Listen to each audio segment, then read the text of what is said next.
सातवीं में एडमिशन के लिए पांचवी काउंसलिंग की प्रक्रिया शुरू हो चुकी है और पांचवी काउंसलिंग के लिए ललित नारायण मिथिला यूनिवर्सिटी ने कॉलेज अलॉटमेंट लिस्ट कल ही जारी कर दिया 2 सितंबर को। बहुत सारे ऐसे स्टूडेंट हैं जिनको कॉलेज जो है मिल गया है। अब उन्हें आगे क्या करना है इसकी जानकारी हम आपको देने वाले हैं। बहुत ऐसे स्टूडेंट हैं जिनको कॉलेज अभी भी नहीं मिला है और वे लोग जो है काफ़ी परेशान नज़र आ रहे हैं कि अब हम क्या करें, क्योंकि फर्स्ट काउंसलिंग से लेके पांचवी काउंसलिंग तक वे लोग इंतज़ार ही कर रहे हैं और कुछ गलतियां स्टूडेंट की भी है जिस वजह से उन्हें कॉलेज नहीं मिला है और कुछ गलतियां जो है एलएनयू का भी है। इन सभी के ऊपर हम लोग इस वीडियो में चर्चा करने वाले हैं और पूरी डिटेल्स में आपको बताएंगे कि आगे का प्रोसेस आपको क्या करना है। क्या आगे सीटें बचेगी तो क्या बची हुई सीटों पे स्पॉट एडमिशन होगा, और जिन लोगों का कॉलेज अलॉटमेंट हो गया है उन्हें अब आगे क्या करना होगा, डीडी क्या होता है, डीडी कहाँ से बनवाएंगे, पैसा कैसे पेमेंट करेंगे, वेरिफिकेशन कहाँ होगा, सब्जेक्ट कॉम्बिनेशन क्या होगा।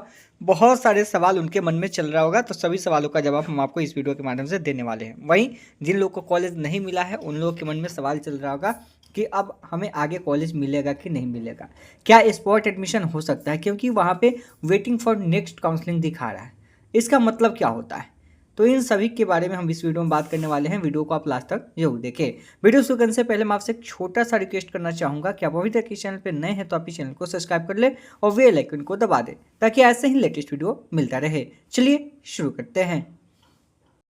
अगर आप बिना एंट्रेंस एग्जाम दिए डायरेक्ट एडमिशन चाहते हैं, बहुत सारे ऐसे स्टूडेंट जो इस बार एंट्रेंस एग्जाम नहीं दिए हैं फिर भी एडमिशन लेना चाहते हैं, तो यहाँ पर एनसीटी से अप्रूव्ड बहुत सारे ऐसे कॉलेज हैं जो आपको डायरेक्ट एडमिशन दे रहे हैं। उनके एडमिशन स्टार्ट हो चुके हैं। 9467179859 इस नंबर पर डायरेक्ट कॉन्टेक्ट करके आप इसके बारे में ज़्यादा जानकारी प्राप्त कर सकते हैं। यहाँ पर आपको सब कुछ मिलेगा, जैसे no entrance exam, exam time, hostel facility, yearly exam mode, NCT recognised institution, no hidden charges, 100% passing result, no extra exam fee, और सबसे बड़ी बात है कि आसान किस्तों में भी आप बीएड को कंप्लीट कर सकते हैं। तो साथियों, जैसा आप सभी को कि बीएड में एडमिशन के लिए पांचवी काउंसलिंग की प्रक्रिया शुरू हो चुकी है और पांचवी काउंसलिंग के लिए स्टूडेंट को कॉलेज अलॉटमेंट लिस्ट जारी हो चुका है। जिन छात्र छात्राओं को कॉलेज मिल गया है अब उन्हें आगे क्या करना है, उन्हें आगे की प्रोसेस को पूरा करना है और उनके लिए जो समय दिया गया है वह 3, 4, 8 और 9 सितंबर को दिया गया है, यानी कि आज, कल और फिर इसके बाद 8 और 9 सितंबर को दिया गया है। आप सभी को करना क्या है, जिन लोगों को कॉलेज मिल गया है सबसे पहला काम होगा कि आपको कॉलेज कंफर्म करना है। कॉलेज कंफर्म करने का मतलब है कि आपको 3,000 रुपये की पेमेंट करना होगा। 3,000 रुपये पेमेंट आपको ऑनलाइन ही करना होगा। जहाँ पे आपका अलॉटमेंट लेटर से मतलब शो कर रहा है वहीं पे आपको पेमेंट का ऑप्शन दिखेगा, वहीं से आपको 3,000 रुपये पेमेंट ऑनलाइन कर देना है। आप खुद से भी कर सकते हैं, अगर खुद से नहीं करना आता है तो आप साइबर कैफ़े के द्वारा भी करवा सकते हैं। ठीक है, आप चाहें तो अपने मोबाइल से भी खुद से कर सकते हैं। जो 3,000 रुपये आप पेमेंट करेंगे वो आपका रिफंड नहीं होगा। हालांकि इसके पहले नोटिस में कहा गया था कि जो आपकी एडमिशन होगी कॉलेज में तो वहाँ पे आपके 3,000 रुपये माइनस हो जाएगा, तो अब आगे की प्रोसेस होगी, लेकिन 3,000 रुपये पेमेंट आपको ऑनलाइन करना होगा, यहाँ से आपका सीट बुक हो जाएगा। ध्यान रखिएगा, जब आपको एडमिशन लेना होगा, पाँचवीं मेरिट लिस्ट में आपको नाम आ गया है, लेकिन जब आप एडमिशन लेना चाहते हैं तभी आप 3,000 पेमेंट करें। नहीं तो आप सोच रहे होंगे कि हम एडमिशन ले या नहीं ले, तो 3,000 रुपये अगर आप पेमेंट कर देते हैं, एडमिशन नहीं लेते हैं तो पैसा आपका रिफंड नहीं होगा, इस बात का भी ध्यान रखना है।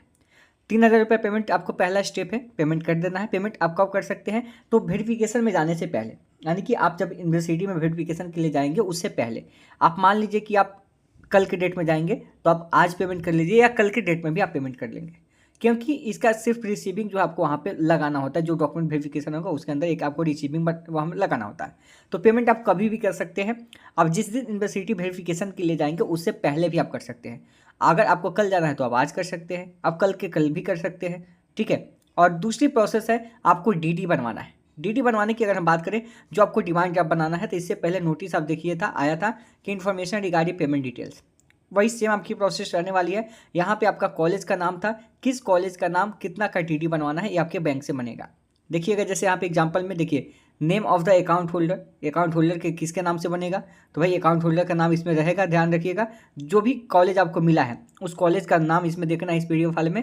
ठीक है, इसको हम टेलीग्राम पे भी शेयर कर चुके हैं, व्हाट्सएप पे भेज चुके हैं। ठीक है, आप ये एलएनयू की ऑफिशियल वेबसाइट से भी डाउनलोड कर सकते हैं। यहाँ पे जिस कॉलेज के बारे में आपको जानना है आप जान सकते हैं। मान लीजिए कि आपको Ganga global institute of teacher education में एडमिशन लेना है एग्जाम्पल, तो यहाँ पे आपको इस नाम से बनवाना होगा डीडी। देखिए लिखा हुआ है Ganga global institute of teacher education, इस नाम से आपको बनवाना होगा। कितना का? तो यहाँ पे 75,000 का आपको बनवाना होगा, उससे कम नहीं बनवाना होगा। अलग अलग कॉलेज का, किसी का 45,000 का भी फर्स्ट इंस्टॉलमेंट है, किसी का 70,000 है, किसी का 30,000 है। अब ऐसा नहीं कि 30,000 है 45,000 तो 1 साल का फ़ी है, नहीं, उतना आपका मिनिमम फ़ी है। उसके बाद बाकी पैसे आपको फिर कॉलेज में जमा करना होगा, क्योंकि 1.5 लाख तो इसकी मिनिमम फ़ी है बीएड की प्राइवेट कॉलेज की, ठीक है, ध्यान रखना। उसके अलावा एक्स्ट्रा लगता है 100 अलग। तो आपको डीडी बनवाना है। डीडी कहाँ से बनेगा? तो डीडी आपका बैंक से बनेगा।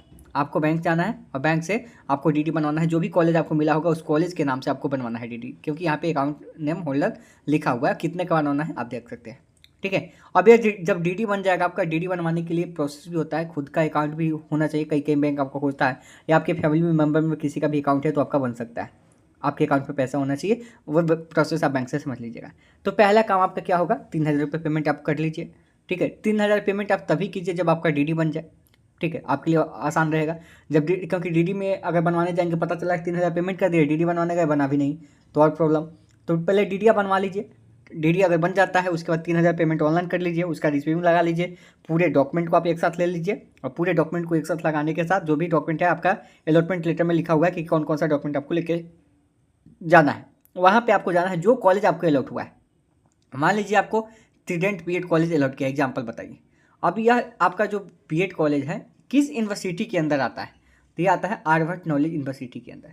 आपका वेरिफिकेशन जो होगा इस कॉलेज में नहीं होगा, क्योंकि पहले इस कॉलेज में वेरिफिकेशन होता था 3rd लिस्ट तक, लेकिन अब इसका चेंजिंग कर दिया गया। आपका यूनिवर्सिटी में यहाँ पे आर्यभट्ट नॉलेज यूनिवर्सिटी के अंदर डिपार्टमेंट पर होगा, और उसमें डिपार्टमेंट का नाम आपका अलॉटमेंट लेटर में लिखा होगा कि यहाँ पे आपका वेरिफिकेशन होगा, ठीक है। इस कॉलेज में नहीं होगा, आपको यूनिवर्सिटी जाना होगा। तो पूरे डॉक्यूमेंट को आपके साथ लेके, और साथ ही साथ जो आपका अलॉटमेंट लेटर है सब कुछ साथ, इसका प्रिंट निकाल के डीडी बनवा के, डीडी अपने पास रख के, 3,000 रुपये पेमेंट जो ऑनलाइन करेंगे उसका भी रिसीविंग लेके आपको वेरिफिकेशन के लिए यूनिवर्सिटी जाना होगा। वहीं पे जाएंगे तो सारी प्रोसेस आपकी हो जाएगी, डीडी वगैरह आपसे ले लिया जाएगा, और आपको एडमिशन स्लिप वहाँ से दे दिया जाएगा, और उस तरीके से आपका एडमिशन जो है कंप्लीट होता है। और वहाँ पे आपके मोबाइल नंबर पे OTP और जीमेल पे आएगा, वहाँ से वेरिफिकेशन आपका होगा। इस तरीके से प्रोसेस हो जाएगी, और वहाँ आप पता कर लीजिए कि क्या मुझे कॉलेज जाना है। कॉलेज तो बाकी आपको जाना ही है, बाकी डॉक्यूमेंट अगर ज़रूरत पड़ी तो आपको कॉलेज जाना है, उसके बाद तो आपको कॉलेज क्लास वगैरह के लिए जाना ही है। यही प्रोसेस है, आप एडमिशन के लिए यूनिवर्सिटी जाएंगे। ये आपकी प्रोसेस हो गई कि आपको करना क्या है एडमिशन के लिए। अब जिन लोगों को कॉलेज नहीं मिला है और वे लोग अगर यहाँ पे चेक कर रहे होंगे तो उनका शो कर रहा होगा कि वेटिंग फॉर नेक्स्ट काउंसलिंग, ठीक है। अब इसका मतलब क्या है वेटिंग फॉर नेक्स्ट काउंसलिंग का? वे लोग काफ़ी परेशान हैं, क्या अगली काउंसलिंग होगी? तो देखिए, अगर सीटें बचेगी, अगर सीटें बचती है तो नेक्स्ट काउंसलिंग होगी, और उम्मीद है कि नेक्स्ट काउंसलिंग होगा और 100% होगा। ये चीज़ हम कर सकते हैं अपने अनुभव के माध्यम से, हम आपको बता सकते हैं कि 100% नेक्स्ट काउंसलिंग होगी। इसके पीछे कई सारे रीज़न हैं। 100% आपकी अगली काउंसलिंग होगी। अगली काउंसलिंग चाहे आपकी 6ठी काउंसलिंग हो या आपकी स्पॉट एडमिशन हो। और जहाँ तक हमें लगता है कि अब की बार स्पेशल स्पॉट एडमिशन का डेट निकलेगा, लेकिन एक काउंसलिंग तो और बनता है आपका, जो 6ठी काउंसलिंग है, वह 6ठी काउंसलिंग आपकी आएगी। इस बात का ध्यान रखना आप, तो परेशान बिल्कुल ना हो। जो लोग सोच रहे थे कि एडमिशन अभी क्लोज हो गया है, तो एडमिशन अभी क्लोज नहीं हुआ है। एक और काउंसलिंग आपकी होगी, और वह काउंसलिंग कौन सी होगी यह कह पाना मुश्किल है। क्या वह 6ठी काउंसलिंग होगी, या 6ठी काउंसलिंग के नाम से जाना जाएगा, या हो सके कि वह स्पेशल स्पॉट एडमिशन हो, उसके रूल अलग आएंगे, ठीक है, वो चीज़ें हम बताएंगे। लेकिन एक फिक्स है कि आपका एक और काउंसलिंग होगा, तो परेशान ना हो। जिनका भी एडमिशन इसमें नहीं हुआ है, आपके पास एक और मौका है इसमें एडमिशन का, बीएड का जो भी हार्ड से, ठीक है, जो लास्ट होगा। और इसकी डेट जो आपकी आएगी 9 सितंबर के बाद, क्योंकि 3 और 4 को वेरिफिकेशन होगा आजकल। उसके बाद यूनिवर्सिटी बंद रहेगी तो वेरिफिकेशन का काम होगा नहीं। तो फिर 8 और 9 को जब यूनिवर्सिटी खुलेगी तो 8 और 9 को आपका आगे की प्रोसेस जो होगा, और 9 के बाद आपका यह डिसाइड होगा कि बची हुई सीटों का क्या किया जाए। 500 सीटें बचती है, 1000 सीटें बचती है, जितनी भी सीटें बचेगी उसका क्या किया जाए, या तो स्पॉट होगा या तो नेक्स्ट काउंसलिंग होगा। हमें जहाँ तक लगता है कि आपकी स्पॉट एडमिशन वहाँ पे होने की संभावनाएं ज़्यादा बन रही है। आगे जो भी अपडेट आएगी हम आपको नेक्स्ट वीडियो के माध्यम से अपडेट करते रहेंगे। तो वीडियो के डिस्क्रिप्शन में आपको व्हाट्सएप ग्रुप का लिंक मिलेगा, टेलीग्राम चैनल का लिंक मिलेगा, आप उसे ज्वाइन कीजिएगा ताकि आगे की हर अपडेट आपको मिलती रहे। धन्यवाद।